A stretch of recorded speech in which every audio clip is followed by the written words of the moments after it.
Karna's Kavach and Kundals. While Karna was a warrior, Uruvi was a healer. The battlefield spelt two different connotations for them, two diverse worlds. For Karna, it was the sacred ground to fight for honor and truth. For Uruvi, it was a wasteland where the dead and wounded fell. As Karna won more wars, subjugated kingdoms and forced kings to surrender, Uruvi practiced the art of curing, of soothing the suffering of others. With Vrshakhthu growing up into a strapping young boy who did not need constant care, Uruvi devoted more of her time to help those injured in war. It was her calling and she worked at it with passion. With battles erupting often in those days of strife, she found herself and her team of nurses working day and night in makeshift treatment centers and camps. Uruvi was pleased she had rediscovered her remarkable gift. And so were those she treated. She could alleviate pain by the simple touch of her cool, steady hands. She had the knack of talking tenderly to her patients, calming and comforting them, her voice as reassuring as her touch, which was gentle and kindly. Uruvi found that by treating these people she comforted them as well as herself. Her ability to cure was almost magical. She helped a limping soldier to walk again, she restored the strength in the hands of an archer who had lost 3 fingers in a battle, among many other small miracles. Stories of her healing powers were making the rounds, much to the apprehension of the royal household. Her severest critics were Dushasana and his mother, Queen Gandhari. Closer home, Shona showed his disapproval in no uncertain terms. "I am just doing my work, which is something I love to do," she said quietly when a visibly infuriated Shona confronted her. "I don't want to argue with you, but what you are doing does not suit, firstly, a Kshatriya princess and secondly, a warrior's wife," Shona retorted curtly. "I know I won't make you see sense, but frankly, you are embarrassing Radheya. I hate to see him squirm each time the topic is brought up. No one is impressed with your social work, it's ridiculed by all. I agree with you on one point, you can't make me see sense because for you and your ilk, war makes sense. For me, it doesn't. I am just trying to make amends in my small way, that's all," she said flatly, and not willing to face any more animosity from him, she got up to leave. "No, wait." Shona's voice cut her short sharply. "I have never interfered with your life, Uruvi. I have no right to. But neither have I approved of you and what you stand for. Radheya has indulged you too much. I didn't like it when Radheya married you, not because you were a Kshatriya but because you are an outsider. You are not one of us. You have proved it all along. When Radheya needed you most after the Raj Sabha fiasco, you ran away to Pukia to lick your wounds. It was Vrshali who helped him through. Radheya hides it from us, his family, but all of us know that you didn't forgive him for a long, long time for his behavior at the Raj Sabha. And what a price he had to pay. How can you be so heartless?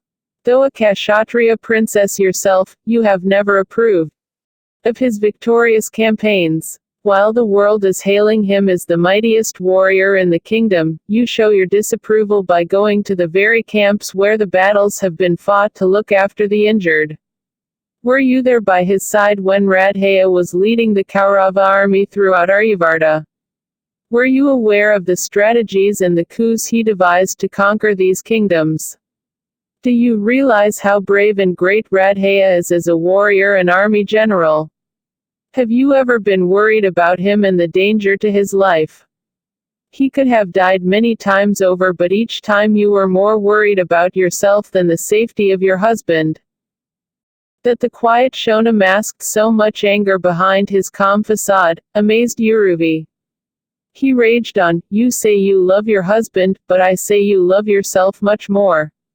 You are his wife, Uruvi, you should be by his side. Look at Draupadi, she saved the very husbands who forsook her. In spite of them staking her in the dice game, she is with them right now in the forests, suffering for their mistake, which was no fault of hers. Why do you insist on clashing with my brother? Now you are humiliating him even further. A faint spot of color appeared on Uruvi's pale cheeks and her eyes turned hard and angry. A moment later, she went numb. She had never felt so many emotions rising within her in a flash of a moment: anger, pain, hurt, and above all, guilt. Shona's unreserved love for his older brother made him spew such venom, she knew. In his eyes, she was a failure as his brother's wife. As a warrior's wife, she fell below standards. Even though she realized there was no point in arguing with him, she knew she had to defend herself. There was a long pause as Shona stood shaking with anger, knowing he had been insufferably rude to his sister-in-law. I try but I can't help resenting her, he told himself over and over again, trying to calm down. It was as if she had taken Radheya away from all of them. He had been secretly relieved when Uruvi had finally left his brother, but seeing Radheya's plight without her, Shona had taken back his wish that she would never come back, admitting that only she could bring a smile to his lips. So, for Radheya's sake, he had tolerated Uruvi. But he could not understand her. Assuming that she would not reply, Shona was about to leave the room when her clear voice rang out.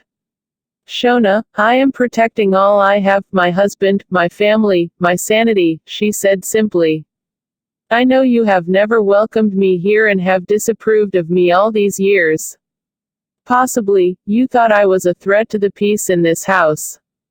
If I was, I am sorry, but I do feel affection for this family. I know you are very protective about Vrushali, but I did not seek to replace her. She will always hold a special place in Karna's heart, which I can never usurp.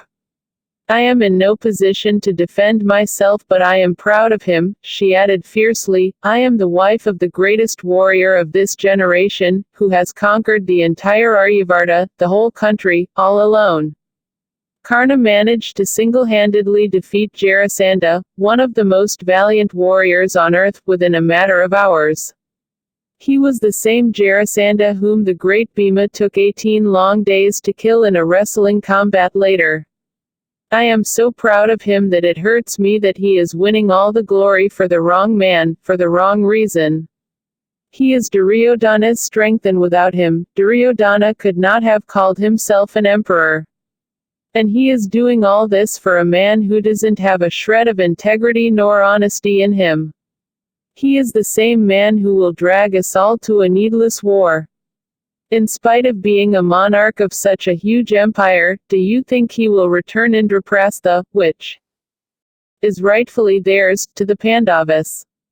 Shona stood silently, unable to reply. There are two sides in a war, the triumph and the terror, she reminded him gently. I can see only the horror, the suffering, the aftermath of war. And I am sure that looking after the sick, the maimed and the crippled is not going against Dharma. I don't think so, nor do my parents and Karna, and they matter most to me, she said defiantly, lifting her head proudly. I am trying to protect Karna from ridicule, said Shona, his manner abruptly defensive. Serving the sick and the injured is ridiculous. That it is you who is serving them is. He replied tersely. What does it matter who looks after the injured as long as someone does? She sighed. You see war in its glory, I see its ugliness, she stated. Look at that side of war, Shona, for what you see will get worse as the war is fought. And for what? For honor. War will pass, so will victory, but its horrors will not. To fight and kill one's enemies is the Kshatriya Dharma. But when you fight your friends, your teachers and your relatives, it only causes grief and endless pain. Shona looked at her in reluctant admiration, and though she tried to turn away, she could not hide the sorrow in her large, soft eyes. At that moment, he heard the clatter of horses' hooves outside and leaned out of the window to see who had come to the palace.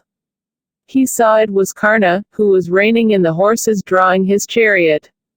He's back. He turned around to tell his sister-in-law, but she was already at the door, walking rapidly, almost running, to greet her husband.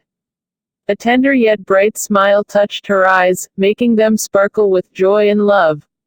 Shona felt his throat constrict in sudden emotion. He remembered Vrushali's words, "Uruvi loves him too much," she had said. Shona had known it, but today he wanted to believe it for his brother's sake. Uruvi recalled the day she first saw Karna. The details were still clear in her mind and never failed to excite her.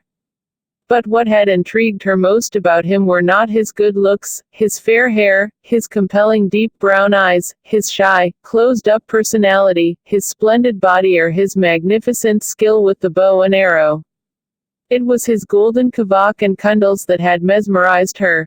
Her favorite time of the day was early dawn, when she watched her husband fast asleep next to her as the sun's first rays lit up his armor and earrings. She loved looking at the sunrays falling on his beautiful face, which took on a dreamy softness, his serene face looking almost divine. It was a precious moment that she caught every morning, basking in it. It was as if the early sunrays slanted across the room to fall on his glistening chest to embrace him, giving him a warm glow and adding new power and potency to him. This morning, Karna was not his usual self. He pushed himself up and sat up straight, frowning slightly. "What's the matter? Is something wrong?" she asked immediately, in concern. He rubbed his hands over his eyes as if to drive the remnants of sleep and confused thoughts away. "I think I was dreaming," he murmured distractedly.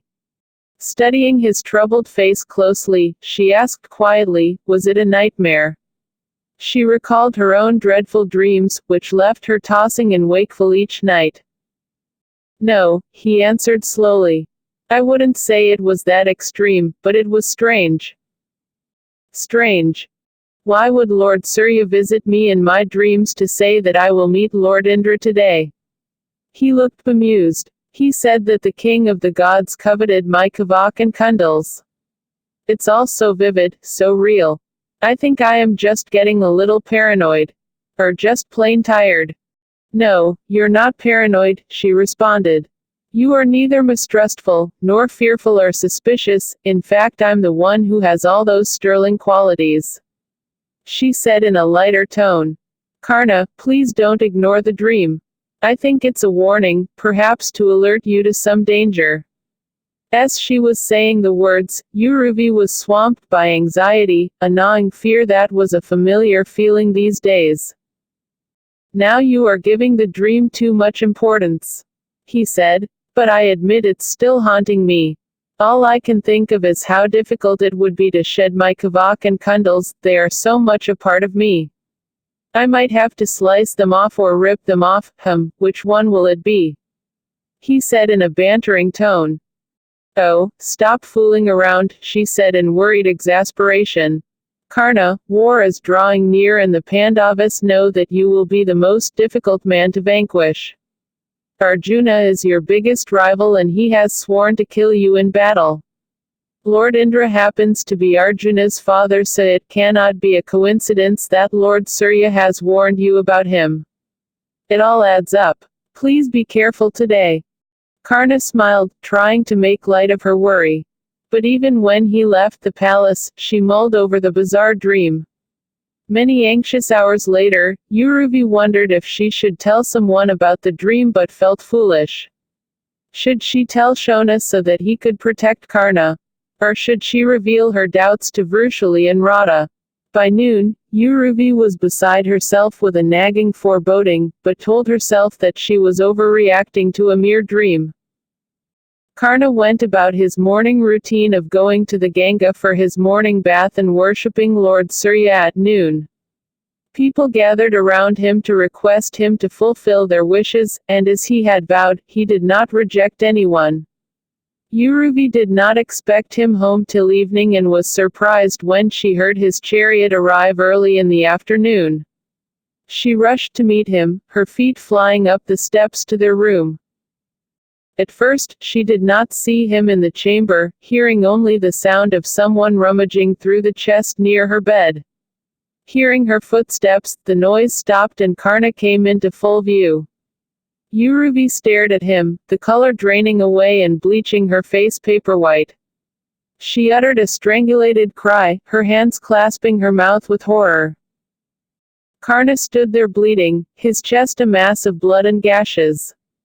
Where his kavach had once spread across his chest and back, was a lump of torn flesh and thick strips of red, bleeding skin. Blood dripped from both ears where the orbs of his kundals had once sparkled. His earlobes had been sliced off savagely.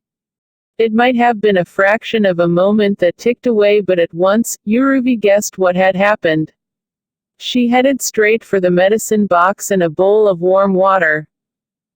"Let me clean the wounds," her voice shook, but her hands were steady as she swiftly staunched the bleeding slashes and cuts. Karna stood still, as silent as she was. "Oh, Karna, what did you do?" she whispered brokenly as she applied the antiseptic salve over the open wounds. "I gave away my kavach and kundals to Lord Indra," he sighed. "He needed them more urgently," he added with a trace of his old dry humor. Uruvi continued applying the salve calmly, though she was shaking inside. "He asked you for them to help his son, Arjuna. Yet you did not refuse him. And he knew you would not. Your generosity is so well known that he was sure you would not refuse to part with them. The king of the gods that he is, he knew you would be bound by the self-imposed oath of giving alms without expecting any return, without any condition," she said softly, but her voice throbbed with pain and the anger she felt for Lord Indra and Arjuna. She hated them. His son is safe now. But what about you? You are completely vulnerable. The kavach and kundals made you invincible, and that was the biggest threat to the Pandavas. Dear wife, my bravery was not defined by the kavach and kundals I wore. They were not my badge of honor, Karna retorted wryly, the arrogance back in his voice. I fight with my capabilities, not with accessories. They were interrupted by an uproar at the door. It was Shona, accompanied by Vrushali, who rushed to the side of the bleeding Karna. It was a very angry Shona who confronted Karna. Vrushali, pale and quiet, quickly joined Uruvi and began making fresh bandages for the lesions all over his chest. I heard you did the unthinkable, Shona seethed, gritting his teeth. Radheya, I warned you not to give in to any request today. But you didn't heed my words. So, Karna had told his brother about the dream, but he had chosen to turn a deaf ear to Shona's warnings. Uruvi wondered, was it foolish bravery or noble generosity, or was it both? The older brother smiled weakly, placing his hand on Shona's clenched fist to placate him. Lord Indra approached me dressed as a Brahmin, and requested me with folded hands. He said, I ask not for gold, or sapphire or gems as others may have desired. O sinless one, one who is so sincere in your vow, please give me the golden shield on your chest and those earrings, too. This is one gift, O chastiser of foes, that you cannot deny to me, for this is one boon I need from you. I was, of course, surprised by his strange request. But I wasn't shocked, for at that very moment I realized I was talking not to a poor Brahmin, but to Lord Indra himself. Lord Surya had warned me in my dream that he would seek me out. I couldn't go back on my vow, so I bowed to the Lord standing in front of me and gave him what he asked for. Vrushali could not contain her gasp of horror. But they were inseparable parts of your body, she murmured in anguish. Lord Indra was taken aback when I ripped them out and lay them in front of him. He said, Karna, no ordinary mortal would have done what you did today. I am moved by your gesture and will grant you a boon in return. In reply, I said, if you are genuinely pleased with me, please bless me with your divine weapon, the Vasabi Shakti Astra, the master weapon which can destroy any enemy. Unhesitatingly, the Lord handed me the Shakti weapon, saying that it could be used only once. So you are happy that you now have the Shakti Astra instead of the Kavach and Kundals? Shona asked derisively. I had no choice, did I? Karna answered mildly. No, brother, you had a choice, an informed, forewarned choice, Radheya, but you preferred to ignore it, snapped Shona angrily. Why did your generosity make you so noble that you became self-destructive? What about self-preservation? Your large-heartedness is legendary to all by now, but to be so generous at the cost of your life is foolish. I realize that, but I cannot go back on my word of honor. A promise given is never to be taken back, whatever the consequences. I would rather die than make a beggar leave my house unfulfilled. How noble, sneered the younger man. You gave away your most precious, life-saving armor to a god who cannot be called honorable himself. He is the one who molested Ahilya, the wife of his teacher, Rishi Gautam, disguised as her husband. Today, the same deceitful person came to you in the guise of a poor Brahmin asking for your life. You are being fooled by people who do not have the best of your interests at heart, dear brother. In fact, the very opposite. And when at war, you cannot afford to make such foolish mistakes. Stop it, Shona, remonstrated Vrishali sharply. This is no way to speak to your older brother. He is not always right, sister, he said quietly, bowing his head. Sometimes he needs to be told that he is so very wrong. And that what he is doing will lead to his own downfall. I am simply trying to prevent that fall, but now I know I cannot avert it any more. And casting Uruvi a penetrating look, Shona walked away from the room hurriedly, but not before Uruvi saw the glistening tears in his unhappy eyes. Vrishali looked wretched. Oh, Radheya, why is it that you, who would not hesitate to even give up your life for charity, have been deprived of honor all your life and yet have always kept your vows? She looked at her husband in despair. He did not reply. That night was long, stretching in the shadows of impending doom. Uruvi was restless while watching Karna sleep fitfully, his chest pale in the moonlight. The 13-year exile was ending, it was time for the Pandavas to return and ask for their kingdom. A war was going to be fought between the cousins, there was no stopping it, and Lord Indra's action today was a precursor of the destruction that was to come. Uruvi heard Karna mumble uneasily in his sleep. He woke up with a start, and seeing her by his bedside, he visibly calmed down. You are still awake. I was thinking of what happened today. He murmured, it was not just generosity which you and Shona accuse me of that made me give away my Kavach and Kundals, he said evenly. Is Lord Indra so insecure that he wanted them in order to protect his son? His son, Uruvi, as you rightly say, cannot be defeated, and that's because he has Lord Krishna by his side.